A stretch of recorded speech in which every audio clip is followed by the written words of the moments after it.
कल्पना कीजिए, जिस व्यक्ति के लिए आपने अपना सब कुछ न्योछावर कर दिया, एक दिन वही आपको पहचानने से इनकार कर दे। जिन रिश्तों को आपने अपनी सबसे बड़ी ताकत समझा, वही कठिन समय में सबसे पहले दूर चले जाए। तब क्या होगा? क्या मनुष्य सचमुच दूसरों के सहारे जी सकता है? राजा जनक के मन में भी एक दिन यही प्रश्न उठा। उनका राज्य विशाल था, परिवार सम्मानित था, मित्र असंख्य थे, सेवक अनगिनत थे। फिर भी उनके भीतर एक अनजाना भय जन्म ले चुका था। यदि एक दिन यह सब छिन गया, तो क्या मैं जीवित रह पाऊंगा? इसी प्रश्न का उत्तर लेने वे महर्षि अष्टावक्र के पास पहुंचे। आज की कथा केवल राजा जनक की नहीं, बल्कि हर उस व्यक्ति की है जो दूसरों से उम्मीद लगाकर बार बार दुखी होता है। यदि आप जीवन का ऐसा रहस्य जानना चाहते हैं जिससे कोई भी परिस्थिति आपको तोड़ ना सके, तो इस कथा को अंत तक अवश्य सुनिए। राजसभा शांत थी, सूर्य अस्त होने की ओर बढ़ रहा था। महर्षि अष्टावक्र मौन भाव से बैठे थे। राजा जनक उनके सामने पहुंचे और विनम्र स्वर में बोले, गुरुदेव, मैं एक प्रश्न लेकर आया हूं। अष्टावक्र ने मुस्कुराकर कहा, प्रश्न तभी जन्म लेता है जब भीतर उत्तर खोजने की तैयारी हो। कहो जनक, क्या जानना चाहते हो? जनक बोले, गुरुदेव, मैं देखता हूं कि हर मनुष्य किसी न किसी के सहारे जी रहा है। कोई परिवार पर निर्भर है, कोई धन पर, कोई मित्रों पर, कोई पद पर। क्या वास्तव में मनुष्य अकेले जी सकता है? महर्षि अष्टावक्र ने कुछ क्षण मौन धारण किया, फिर बोले, जनक, जन्म लेते समय कौन तुम्हारे साथ आया था? राजा ने उत्तर दिया, कोई नहीं। और मृत्यु के समय कौन साथ जाएगा? जनक ने सिर झुका लिया, कोई नहीं। अष्टावक्र बोले, जिस यात्रा का आरंभ अकेले हुआ और अंत भी अकेले होना है, उस यात्रा के बीच मिलने वाले लोगों को स्थायी सहारा क्यों मानते हो? राजा चुप रहे। अष्टावक्र आगे बोले, इस संसार में कोई किसी का शत्रु नहीं, कोई किसी का स्थायी मित्र भी नहीं। प्रत्येक व्यक्ति अपनी अपनी आवश्यकता, परिस्थिति और कर्मों के अनुसार जुड़ता और अलग होता है। जनक के मन में हलचल होने लगी। उन्होंने पूछा, तो क्या परिवार से प्रेम करना गलत है? प्रेम करो, लेकिन अपने अस्तित्व को किसी के सहारे मत बांधो।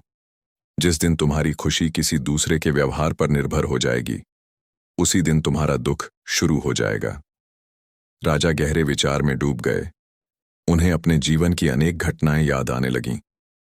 कितनी बार उन्होंने दूसरों की प्रशंसा से प्रसन्नता पाई थी और आलोचना से रात भर बेचैन रहे थे।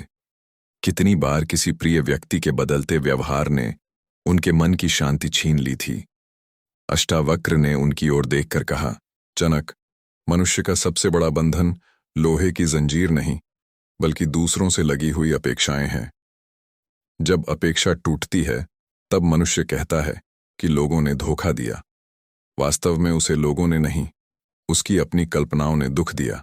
राजा ने पूछा, तो क्या किसी से कोई आशा ही न रखें? अष्टावक्र बोले, आशा रखो, लेकिन जीवन का आधार मत बनाओ। यदि सहायता मिले तो कृतज्ञ रहो, यदि न मिले तो विचलित मत हो। जो व्यक्ति अपने पैरों पर खड़ा होना सीख लेता है, उसे संसार गिरा नहीं सकता। यह सुनकर राजा की आंखों में एक नई चमक दिखाई दी। उन्हें पहली बार समझ आने लगा कि शक्ति बाहरी सहारों में नहीं, बल्कि भीतर की स्थिरता में छिपी होती है। महर्षि अष्टावक्र ने अंतिम वाक्य कहा, जनक, जिस दिन तुम अपने मन का सहारा स्वयं बन जाओगे, उसी दिन संसार की कोई भी ठोकर तुम्हें गिरा नहीं पाएगी। राजा मौन बैठे रहे। उस मौन में उन्हें ऐसा उत्तर मिल चुका था जो हजारों शब्दों से भी बड़ा था। लेकिन यह शिक्षा अब भी पूरी नहीं हुई थी। राजा जनक अब पूरी तरह शांत थे। उनके भीतर उठते प्रश्नों का तूफान थम तो गया था, लेकिन एक नई जिज्ञासा जन्म ले चुकी थी। उन्होंने विनम्र स्वर में पूछा, गुरुदेव, यदि मनुष्य को अपने ही बल पर जीना है, तो फिर ईश्वर ने परिवार, मित्र और समाज क्यों बनाए? क्या इनका कोई महत्व नहीं? महर्षि अष्टावक्र ने उत्तर देने से पहले पास रखे दीपक की लौ की ओर संकेत किया। उन्होंने पूछा, जनक, यह दीपक क्यों जल रहा है? राजा बोले, क्योंकि इसमें तेल है, पाती है और अग्नि है। अष्टावक्र मुस्कुराए। यदि यह दीपक केवल दूसरे दीपकों की रोशनी पर निर्भर हो जाए तो क्या यह स्वयं प्रकाश दे पाएगा? नहीं गुरुदेव, यही जीवन का पहला रहस्य है।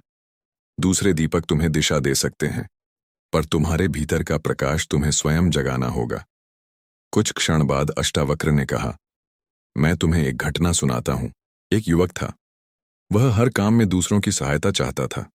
निर्णय भी कोई और ले, मेहनत भी कोई और करे, और सफलता उसे मिल जाए, यही उसकी आदत बन गई थी।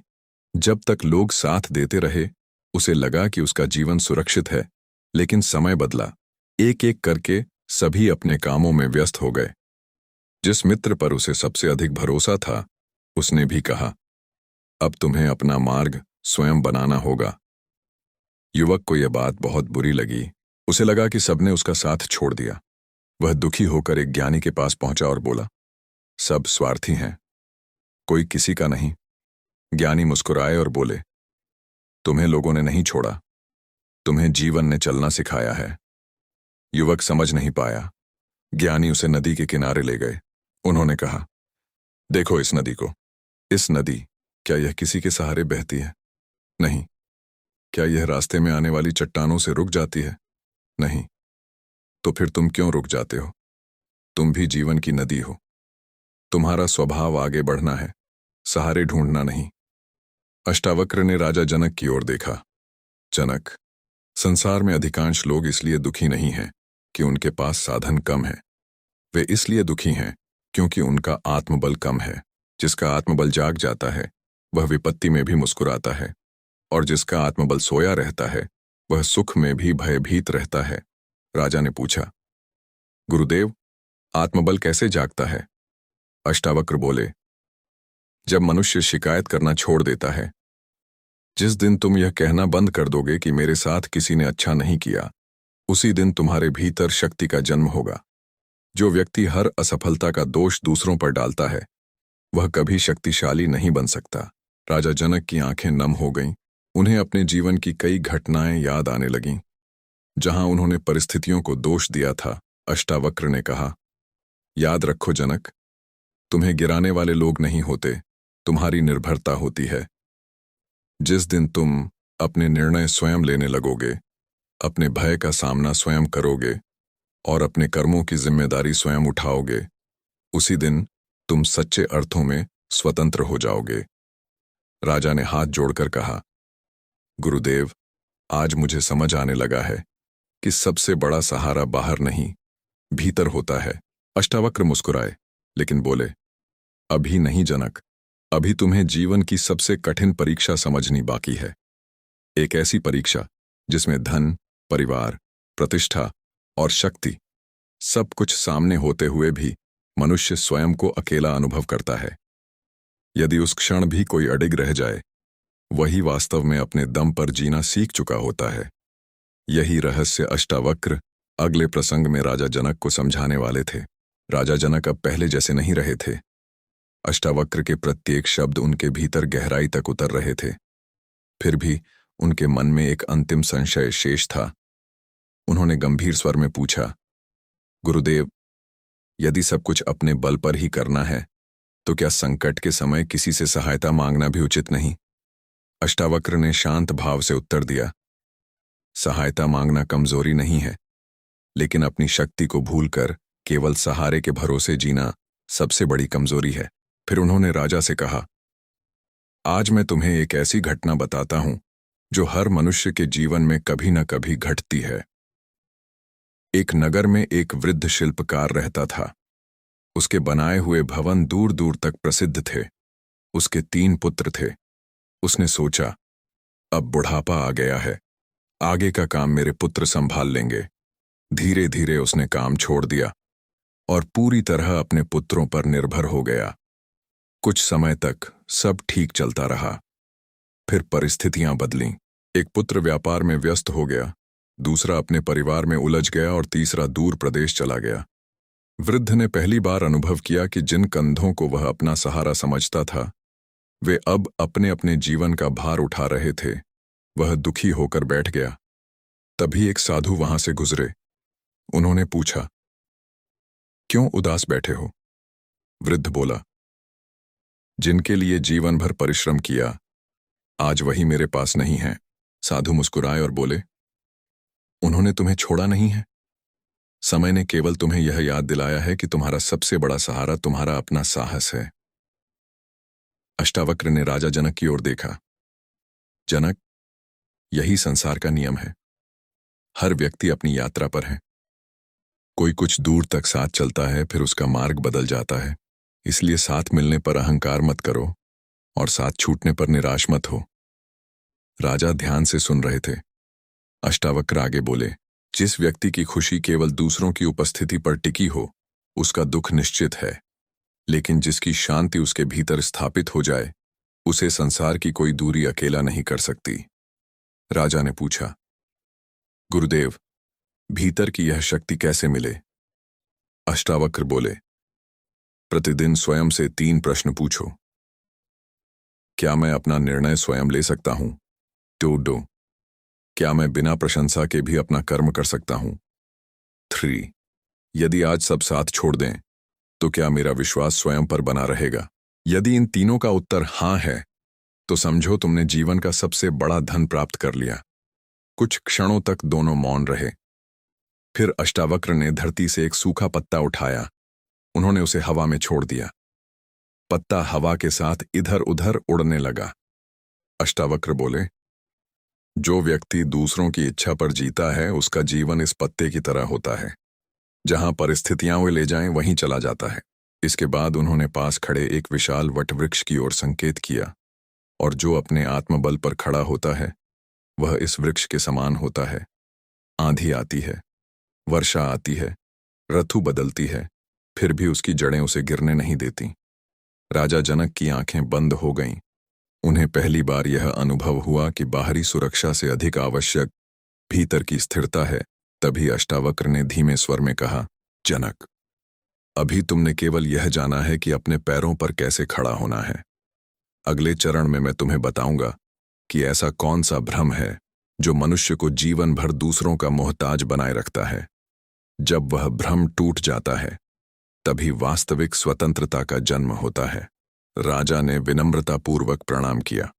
उन्हें प्रतीक्षा थी उस अंतिम रहस्य की, जो उनके जीवन की दिशा बदलने वाला था। राजा जनक ने अष्टावक्र के चरणों में प्रणाम किया और बोले, गुरुदेव, आपके प्रत्येक वचन मेरे हृदय में उतर रहे हैं। फिर भी मैं जानना चाहता हूं कि वह सबसे बड़ा भ्रम कौन सा है जो मनुष्य को जीवन भर दूसरों का सहारा ढूंढने पर मजबूर करता है। अष्टावक्र ने गहरी दृष्टि से जनक को देखा और शांत स्वर में बोले, जनक, मनुष्य का सबसे बड़ा भ्रम है मेरी सुरक्षा किसी और के हाथ में है। यही भ्रम उसे भयभीत रखता है। वह सोचता है कि धन रहेगा तो मैं सुरक्षित रहूंगा, परिवार रहेगा तो मैं निश्चिंत रहूंगा, मित्र रहेंगे तो मैं कभी अकेला नहीं पड़ूंगा। लेकिन समय एक ऐसा गुरु है जो एक एक करके इन सभी भ्रमों का पर्दा हटा देता है। कुछ देर बाद अष्टावक्र राजा को राजमहल के बाहर ले गए। संध्या ढल चुकी थी। आकाश में तारे चमकने लगे थे। उन्होंने दूर उड़ते पक्षियों की ओर संकेत करते हुए पूछा, जनक, क्या तुमने कभी देखा है कि पक्षियों के बच्चे कब तक घोंसले में रहते हैं? राजा बोले, जब तक उनके पंख मजबूत नहीं हो जाते। अष्टावक्र मुस्कुराए, और जब पंख मजबूत हो जाते हैं, तब माता पिता उन्हें उड़ना सिखाते हैं। यदि वे जीवन भर उन्हें घोंसले में ही रखें, तो क्या वे कभी आकाश को जान पाएंगे? नहीं गुरुदेव, यही नियम मनुष्य पर भी लागू होता है। जीवन तुम्हें बार बार इसलिए अकेला करता है ताकि तुम्हारे भीतर छिपी हुई शक्ति जाग सके। राजा जनक अब पूरी तरह ध्यान मग्न थे। अष्टावक्र बोले, जब कोई तुम्हारा साथ छोड़ता है तो समझना कि जीवन तुम्हें गिराना नहीं, बल्कि अपने पैरों पर खड़ा करना चाहता है। हर बिछड़ना विनाश नहीं होता। कई बार वही तुम्हारे वास्तविक निर्माण की शुरुआत होता है। फिर उन्होंने एक और उदाहरण दिया। यदि कोई किसान बीज को मुट्ठी में बंद करके रखे तो वह सुरक्षित रहेगा, लेकिन कभी वृक्ष नहीं बनेगा। बीज को अंधेरी मिट्टी में अकेले संघर्ष करना पड़ता है। वर्षा सहनी पड़ती है, धूप झेलनी पड़ती है, तभी वह एक विशाल वृक्ष बनता है। मनुष्य का जीवन भी ऐसा ही है। जो हर कठिनाई से बचना चाहता है, वह कभी मजबूत नहीं बनता। जो अकेले संघर्ष करना सीख लेता है, वही आगे चलकर दूसरों का सहारा बनता है। राजा की आंखों से आंसू बह निकले। उन्होंने कहा, गुरुदेव, आज मुझे समझ में आ गया कि मैं दूसरों के बदल जाने से नहीं, अपनी अपेक्षाओं के टूटने से दुखी होता था। अष्टावक्र ने सिर हिलाया। यही जागृति है जनक। याद रखो, लोग बदलेंगे, परिस्थितियां बदलेंगी, समय बदल जाएगा, शरीर भी बदल जाएगा, लेकिन यदि तुम्हारा आत्मविश्वास नहीं बदला तो तुम्हें कोई नहीं हरा सकता। फिर उन्होंने अपना अंतिम उपदेश दिया। अपने दम पर जीना अहंकार नहीं है। इसका अर्थ यह है कि तुम्हारा साहस किसी व्यक्ति, वस्तु या परिस्थिति पर निर्भर न रहे। संबंध निभाओ, प्रेम करो, सेवा करो, लेकिन अपनी आत्मशक्ति को कभी मत खो। जो स्वयं का सहारा बन जाता है, उसके लिए पूरा संसार अवसर बन जाता है, और जो हमेशा सहारा खोजता है, उसके लिए पूरा संसार शिकायत बन जाता है। राजा जनक ने दोनों हाथ जोड़कर कहा, गुरुदेव, आज से मैं किसी के बदलने का शोक नहीं करूंगा। मैं स्वयं को इतना मजबूत बनाऊंगा कि परिस्थितियां बदलें, लोग बदलें, समय बदले, फिर भी मेरा मन सत्य में स्थिर रहे। अष्टावक्र के मुख पर संतोष की मुस्कान थी। उन्होंने कहा, यही अष्टावक्र की शिक्षा है। स्वयं को पहचानो, स्वयं पर विश्वास करो और अपने भीतर स्थित आत्मा को ही अपना सबसे बड़ा सहारा बनाओ। जो अपने भीतर टिक गया, उसे संसार की कोई शक्ति डिगा नहीं सकती। समापन संदेश। यदि आज का यह संदेश आपके हृदय को छू गया हो, तो इसे केवल सुनकर मत छोड़िए। आज से एक संकल्प लीजिए, मैं अपनी खुशी, अपने साहस और अपने जीवन की बागडोर स्वयं संभालूंगा। मैं प्रेम करूंगा, लेकिन निर्भर नहीं रहूंगा। मैं सहयोग स्वीकार करूंगा, लेकिन अपनी शक्ति कभी नहीं भूलूंगा। यही जीवन का वास्तविक वैराग्य है, यही आत्मबल है, और यही अष्टावक्र की अमर शिक्षा है।